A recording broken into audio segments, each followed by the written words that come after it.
Hey everyone, my name is Wedge, and it's time for Wizards to appease my hunger since there is still no TeamerCon.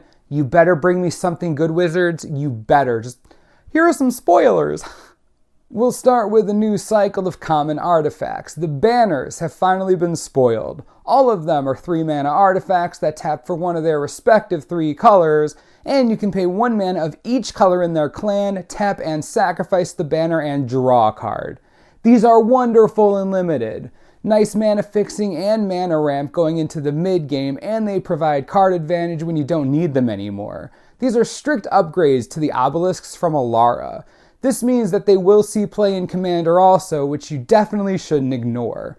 Beyond that, again, good for limited fixing, which is super important in a set where 3-color strategies in limited seem to be necessary. Abzan Battle Priest is 3 colorless and 1 white for a 3/2 human cleric with Outlast costing 1 white. Each creature you control with a +1/+1 counter on it has lifelink. Is this starting to feel like slivers to anyone else? Because I'm not going back. I refuse. No, you can't make me. Absolutely not. Sorry about that. The flavor here is amazing in that each Abzan clan member benefits off each other as they endure together. That's pretty awesome, even though it reminds me of slivers and they should all burn in the pits of wrath. Anyways, it's pretty sweet for limited. The Outlast cost is cheap, so triggering lifelink will be easy on this guy. Plus 5 mana for a 4/3 lifelink, that really isn't so bad. If they print more Abzan Outlast cards like this, pre-release is not going to be fun for this teamer player. Adamant Negation.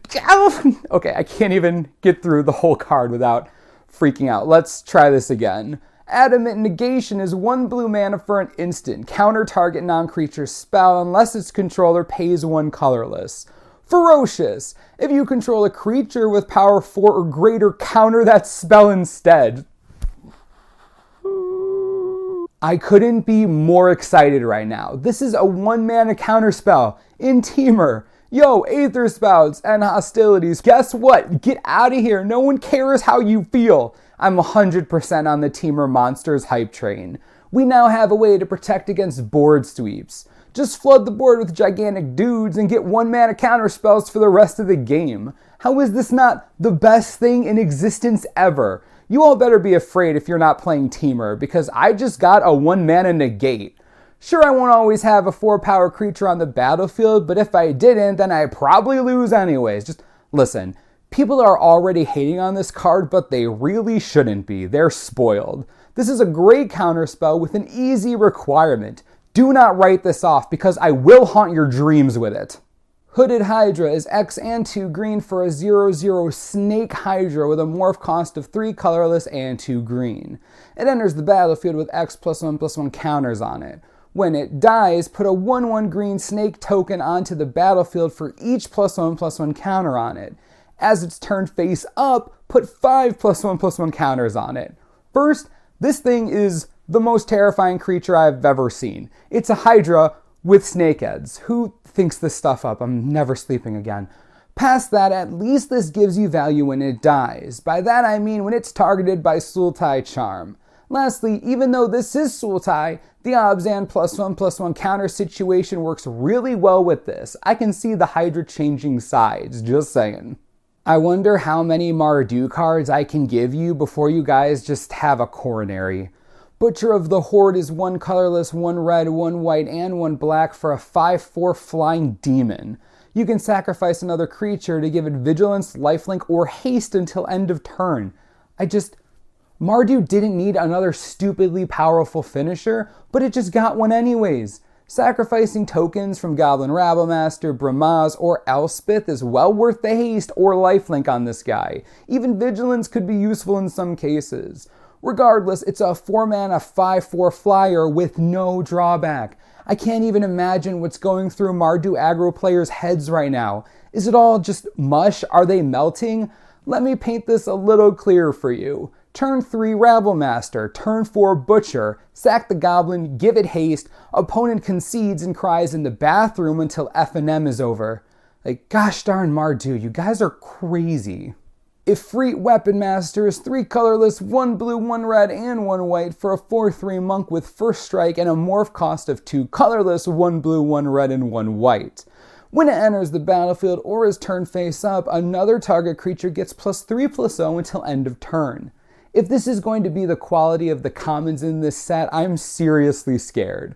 6 mana for a 4/3 first strike that buffs something else, the turn it comes down is powerful and limited, especially from a common. This could be a sign of things to come, but if the power levels of the other commons match with this, drafting is going to be pure chaos. I'm actually afraid, but in the best way, so yeah.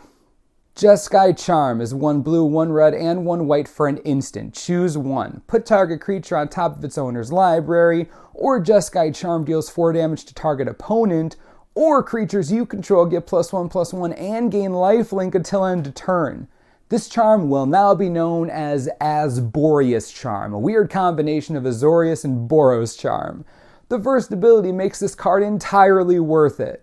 They crack their fetch land, in response you move their best creature to the top of their library, then see ya, it gets shuffled away. It's downright hysterical.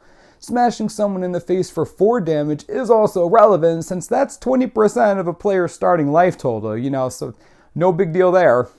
The last ability is a clear sign that Jeskai is not meant to be the purely control strategy. The white flavored ability is meant for aggro or tempo-based decks. Rather than focus on the card itself, I think this is a sign that we have to look at Jeskai as more of a mid-range strategy than control.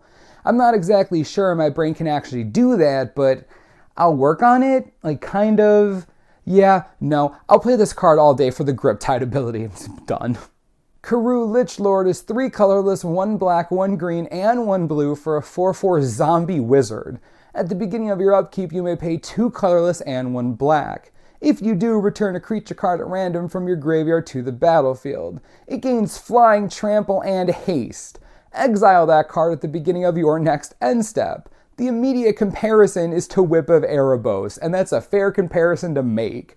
The Whip is cheaper and grants lifelink by default. The Lich Lord is clearly meant for Commander. 6 mana is a steep price to pay for this ability, but in a format like Commander where gigantic things are in the yard all the time, it's quite effective. Just ask Cedrus the Traitor King. The Lord isn't legendary, so that's a bummer, but again, clearly meant for Commander. Enjoy your new graveyard love machine.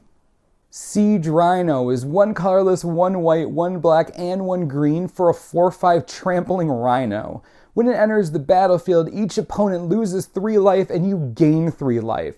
This Rhino is just stupid good. 4 mana for a 4/5 is already great. It dodges most damage-based removal since 4 toughness seems to be that threshold.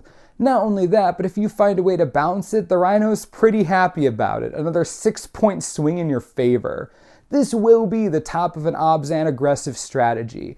Dropping this monster on turn 4 provides so much board presence and has immediate impact with its enter the battlefield trigger. It might have to fight Reaper of the Wilds in mid-range decks, but don't be mistaken, this is an aggressive card through and through. Obzan players, you all have to make a choice, aggro or control, because there are arguments for both. It's tough life.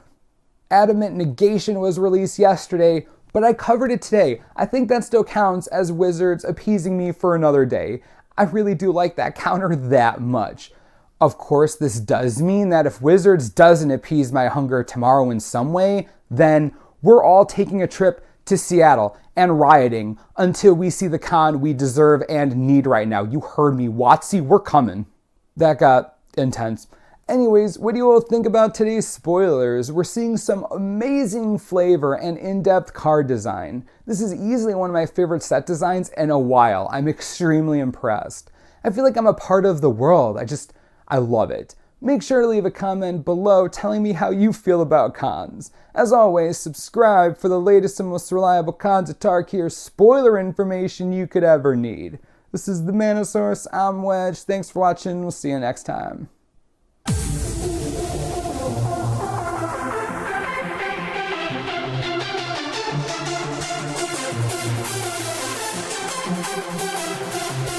What?